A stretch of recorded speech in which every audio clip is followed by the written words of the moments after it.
தொகுதி சீரமைப்பு தொடர்பான அந்த மசோதா தொடர்பான நாடாளுமன்ற உறுப்பினர்கள் அடங்கிய கூட்டத்தை இன்று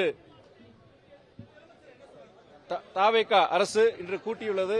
முதலமைச்சர் அன்பு சகோதரர் ஜோசப் விஜய் அவர்களுடைய தலைமையில் இந்த கூட்டம் நடைபெற்றது.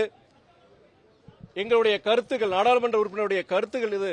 நாங்கள் எல்லாருமே எங்களுடைய கருத்துக்களை சொல்லியிருந்தாங்க. முக்கியமா நாங்க என்ன சொல்லியிருந்தோம்னா, இப்போ என்ன சொல்றாங்கன்னா, அதாவது 50 விழுக்காடு எல்லா மாநிலங்களுக்கும் நாங்க எண்ணிக்கை கூட்டுறதுனால இதை ஆதரிக்கலாமேங்கிறது ஒரு பாஜக கருத்து. அந்த கருத்தை ஆமோதிச்சு இன்னைக்கு பல எதிர்கட்சிகள் அந்த நிலைப்பாடு எடுக்கிற மாதிரி இன்னைக்கு ஒரு சூழ்நிலை உருவாயிருக்கு. இது எண்ணிக்கை மாத்திரம் கிடையாது, தயவுசெய்து தெரிஞ்சுக்கோங்க.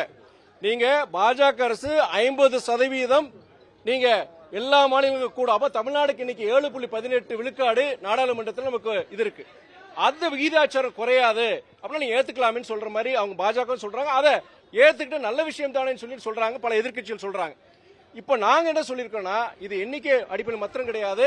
குறிப்பா என்னன்னா, 50 விழுக்காடு அவங்க கூட்டினாலுமே இந்திய அரசியல் சாசன சட்டம் கான்ஸ்டிடியூஷனுடைய 81(2A நினைக்கிறேன், அதன்படி என்னன்னா சென்சஸ் 2026 சென்சஸ் முடிஞ்ச உடனே அந்த அரசியல் சாசன அந்த சட்டப்படி என்னன்னா மறுபடியும் நமக்கு ஜனத்தொகையின் அடிப்படையில் பார்க்கும்போது 59 இப்ப கொடுத்தாலுமே அது நாளைக்கு 40க்குள்ளதான் வந்துடும் உங்களுக்கு.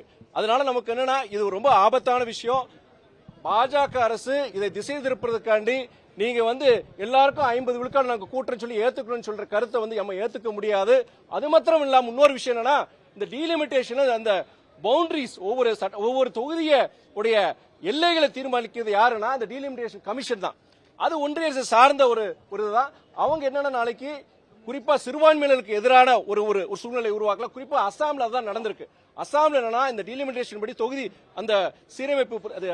சீரமைப்பு அடிப்படையில் அவங்க அங்க சிறுபான்மையினர் இருக்கிற தொகுதியில் எல்லாத்தையும் இன்னைக்கு சிதைச்சிட்டாங்க.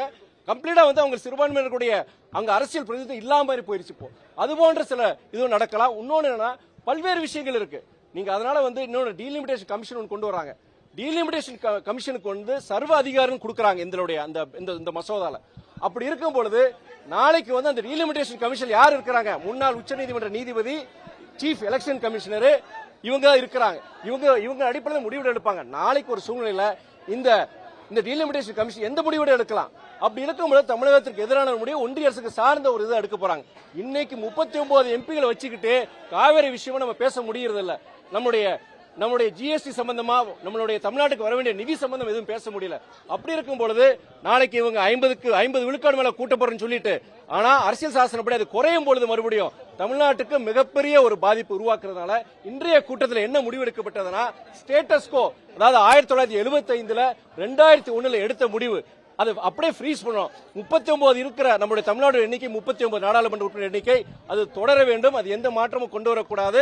அதுக்குண்டான அந்த கான்ஸ்டிடியூஷன் அமெண்ட்மெண்ட் அதுதான் நம்ம கொண்டு வரணுங்கிறதா நிலைப்பாடு.